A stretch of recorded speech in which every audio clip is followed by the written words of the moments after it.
Halo guys, Assalamualaikum warahmatullahi wabarakatuh. Kembali lagi di channel saya, Diari PKH. Sahabat YouTube, bagaimana kabarnya hari ini? Semoga sahabat YouTube semua dalam keadaan sehat, tambah rezekinya, dan tentunya semakin sukses. Pada kesempatan kali ini saya akan menginformasikan kepada sahabat YouTube semua tentang 15 hal penting setelah pencairan PKH tahap 1 tahun 2022 ini. Dan ini juga berlaku untuk pencairan PKH selanjutnya, yaitu tahap 2, 3, dan 4. Dan tentunya para KPM PKH wajib mengetahui 15 hal penting ini ya sahabat itu. Di antaranya terkait dengan nominal bantuan yang berkurang drastis. Kemudian bantuan yang berlebih, apakah itu harus dikembalikan ke kas negara. Kemudian ada juga terkait dengan KPM yang masih statusnya ini eligible atau masih aktif status kepesertaan PKH. Namun saldonya 0, di DTKS-nya ini sudah masuk, itu karena apa? Jadi semua jawaban terkait dengan 15 hal penting ini akan kita ulas pada video kali ini ya sahabat YouTube. Dan tentunya ini informasi yang sangat penting dan wajib para KPM PKH ini mengetahuinya. Oleh sebab itu, simak terus videonya, jangan di skip supaya tidak menimbulkan gagal paham dan tentunya salah paham. Bagi yang baru gabung dan baru kenal dengan channel Diari PKH, saya ucapkan selamat datang dan terima kasih banyak. Saya mohon bantuannya kepada sahabat YouTube semua untuk terus mendukung channel Diari PKH dengan cara like, share, komen, dan tentunya silakan di subscribe channelnya, aktifkan notifikasi loncengnya supaya sahabat YouTube semua tidak ketinggalan di video-video terbaru dari channel Diari PKH ini. Dan silahkan di share ke grup-grup media sosial sahabat YouTube semua apabila video kali ini bermanfaat. Oke sahabat YouTube, langsung saja saya akan melanjutkan informasinya terkait 15 hal penting setelah pencairan PKH tahap 1 tahun 2022. Dan tentunya 15 hal penting ini juga berlaku di pencairan PKH selanjutnya, di tahap kedua, 3, dan bahkan di tahap yang keempat ya sahabat YouTube. Para KPM ini wajib mengetahui informasi ini karena banyak sekali hal-hal baru, hal-hal informasi yang sangat penting yang harus diketahui oleh para KPM agar para KPM ini tentu mengetahui ya sahabat itu. Apabila ada fenomena bantuan yang berkurang drastis, kemudian ada bantuan yang berlebih, kemudian statusnya masih aktif sebagai penerima PKH namun saldonya ini masih 0 terus, ini bagaimana ya sahabat itu? Oke sahabat YouTube, langsung saja di sini saya mendapatkan informasi ini dari grup Telegram di PKH Nusantara tentunya, di mana di situ adalah berisi para SDM pendamping sosial PKH di seluruh Indonesia ya sahabat YouTube.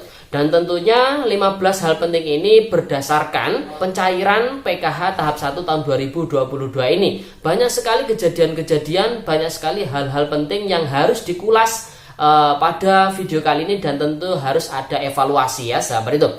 Oke sahabat itu, langsung saja. Hal penting yang pertama dari 15 hal penting ini adalah terkait dengan pertanyaan apakah lansia PKH kembali ke usia 60 tahun ke atas. Jadi sahabat YouTube semua mungkin di beberapa tahun yang lalu bantuan PKH khusus untuk komponen lansia itu diperuntukkan bagi lansia yang usianya minimal 70 tahun ke atas ya sahabat YouTube. Jadi kalau usianya ini masih 69 tahun maka tidak bisa menjadi penerima PKH. Nah di tahun 2022 ini ternyata aturan lansia kembali ke usia 60 tahun ke atas. Makanya di termin yang ketiga di tahap 1 tahun 2022 ini banyak sekali penambahan KPM baru berdasarkan validasi by system dari Kementerian Sosial Republik Indonesia, bahwasanya yang masuk ke dalam penerima bantuan sosial PKH ini berasal dari KPM BPNT murni yang terkategori lansia. Sahabat itu, banyak sekali yang mendapatkan bantuan lansia Rp600.000, di mana usianya ini juga banyak yang kurang dari 70 tahun ke atas ya sahabat itu. Jadi sudah bisa dipahami ya sahabat itu. Itu yang pertama. Kemudian yang kedua, terkait dengan apakah cucu masuk dalam komponen PKH, jawabannya adalah saat ini ada kondisi seperti itu, tapi padan DTKS. Nah, sahabat itu, bahwa PKH ini diperuntukkan bagi keluarga inti ya. Jadi yang cucu itu bukan keluarga inti, jadi tidak bisa masuk perhitungan bantuan PKH. Namun di tahun 2022 ini ada komponen cucu ini yang masuk perhitungan bantuan PKH. Hal tersebut dikarenakan komponen cucu tersebut masuk di dalam DTKS dan Padan. Oleh sebab itu masuk ke dalam perhitungan bantuan PKH ya sahabat itu. Kemudian pertanyaan ketiga, sumber data yang dipakai untuk penyaluran bantuan sosial PKH apakah dari EPKH atau DTKS? Kalau dulu sahabat itu ya, sebelum tahun 2021 pencairan PKH berdasarkan data final closing yang dilakukan melalui aplikasi EPKH. Namun setelah tahun 2021 dan di tahun 2022 ini acuannya adalah DTKS. Makanya ada komponen cucu yang Padan DTKS, maka masuk perhitungan bantuan PKH karena yang dijadikan dasar penyaluran bantuan PKH adalah data DTKS yang Padan, sahabat YouTube ya. Jadi bisa dipahami ya sahabat YouTube. Kemudian pertanyaan atau hal penting yang keempat, bagaimana memadankan data di Dapodik dan Simpatika dengan DTKS. Jadi lagi viral ya di tahun 2022 ini bahwasannya banyak komponen sekolah yang tidak masuk perhitungan bantuan PKH dikarenakan data Dapodik dan Simpatikanya ini tidak padan dengan DTKS. Nah, bagaimana caranya Kementerian Sosial ini memadankan? Karena ini beda kementerian tentunya ya sahabat YouTube. Yang Dapodik Simpatika ini kan dikelola masing-masing pihak sekolah yang berpusat pada Kementerian Pendidikan.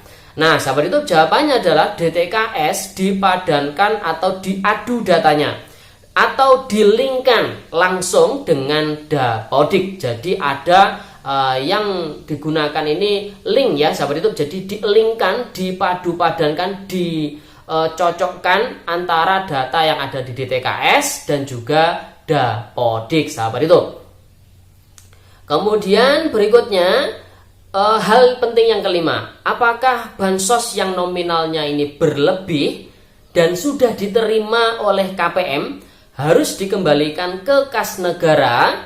Jawabannya adalah tidak ya sahabat YouTube. Jadi kalau misalkan ada pengkondisian yang berlebih jangan diambil ya, tetap sisakan di kartu KKS-nya, tidak perlu habiskan atau ambil semuanya ya sahabat YouTube. Karena itu sudah di SK-kan dan hak sahabat YouTube semua sebagai penerima manfaat bantuan sosial PKH. Jadi tidak perlu dikembalikan ke kas negara sahabat YouTube. Kemudian hal penting yang keenam adalah apakah bantuan sosial PKH yang nominalnya kurang akan ditambahkan pada tahap berikutnya?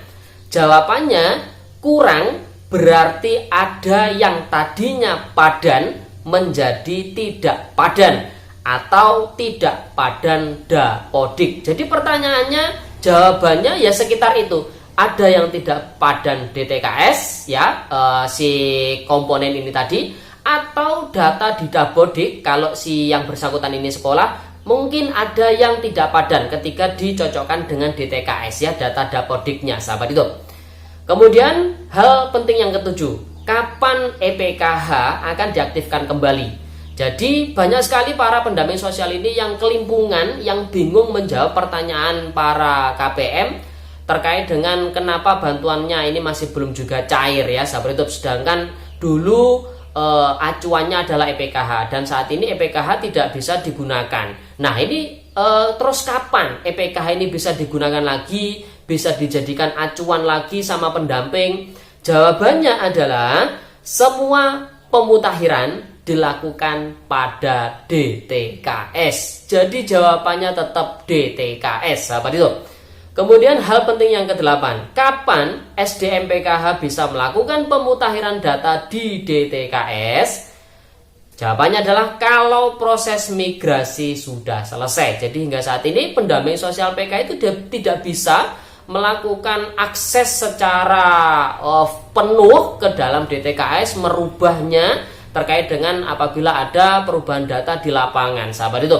Jadi tidak bisa saat ini para pendamping sosial PKH. Jawabannya ya ini tadi, kalau proses migrasi sudah selesai. kemungkinan besar nanti EPKH ini akan diaktifkan lagi, namun datanya sudah data baru hasil migrasi dari DTKS yang sudah padu padan dengan Dukcapil dan juga Dapodik, sahabat itu. Berikutnya, yang ke-9, hal ke-9 yang penting ya, terkait KPM PKH yang sudah NE, yang sudah keluar graduasi, tapi masih dapat bansos lagi. Bagaimana solusi terbaiknya? Ini banyak sekali yang seperti ini. KPM PKH sudah tidak memiliki komponen PKH, ternyata cair lagi. Jawabannya adalah selama masih tercatat tidak NE di DTKS, maka akan tetap terbayarkan. Solusinya harus di NE-kan di DTKS, sahabat itu. Sedangkan yang bisa meng-NE DTKS adalah operator 6NG yang ada di desa. Itu pun nanti hanya sebatas pengusulan yang akan disetujui oleh pihak operator kabupaten, sahabat itu. Dan tentunya itu harus ada SK dari bupati atau wali kota. Sungguh sangat ribet ya, sahabat itu. Kemudian hal penting yang ke-10, termasuk komponen PKH yang sudah meninggal. Tapi masih mendapatkan bansos lagi. Bagaimana solusinya? Jadi ada yang meninggal tapi masih dapat bantuan sosial, maka ya harus dikembalikan ke kas negara, karena meninggal berarti bantuan sosial tersebut terputus ya, sahabat YouTube. Karena bantuan sosial ini bukan warisan, jadi harus dirubah status di DTKS-nya yang sebelumnya tidak meninggal menjadi meninggal, sahabat YouTube. Ya kembali lagi alurnya yang bisa melakukan adalah operator 6NG atau DTKS, sahabat YouTube. Kemudian hal penting yang ke-11, apa penyebab KPM yang masih eligible atau aktif menjadi penerima PKH tapi saldonya masih 0 dan belum masuk data bayar, sementara di DTKS ini datanya sudah masuk dan padan? Nah, jawabannya bisa jadi si KPM tersebut komponennya tidak padan Dapodik, ya bisa jadi seperti itu. Atau mungkin yang tidak memiliki komponen anak sekolah, bisa jadi masuknya di dalam DTKS ini terlambat dari pengesahan DTKS. Jadi DTKS ini ada waktu-waktu tertentu untuk disahkan, sahabat YouTube, seperti halnya di sekitaran bulan Juni ya, Juni atau Juli.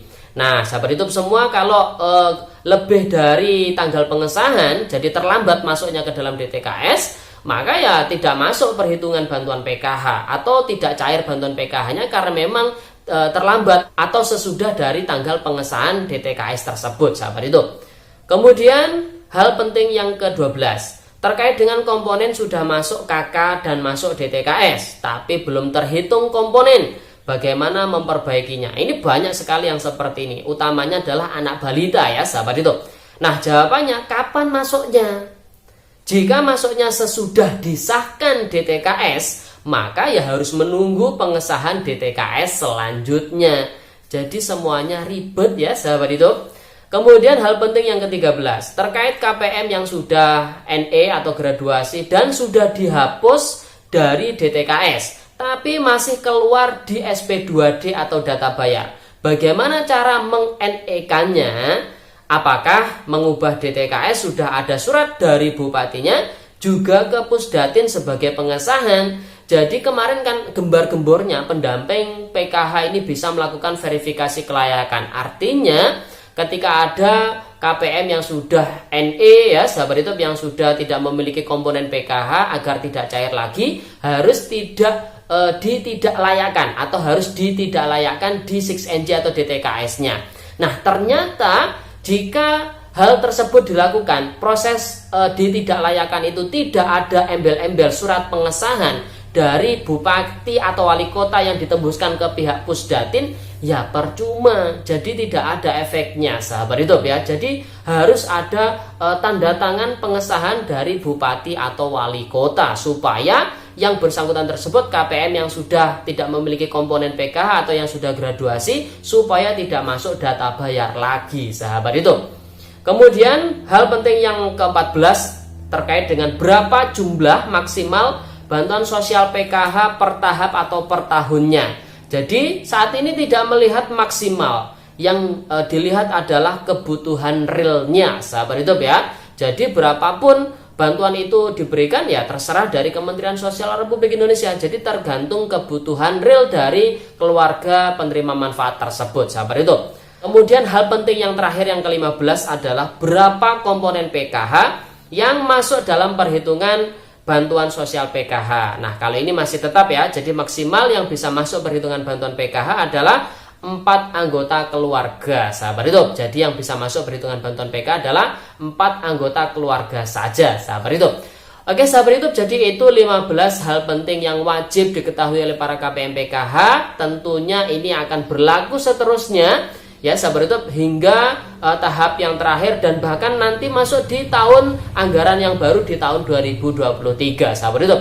Jadi informasi ini sangat bermanfaat tentunya bagi yang merasa bertanya-tanya kenapa bantuan saya ini berkurang drastis. Kalau bantuan saya ini berlebih, apakah harus dikembalikan ke kas negara? Sudah terjawab semua di video kali ini ya, sahabat hidup.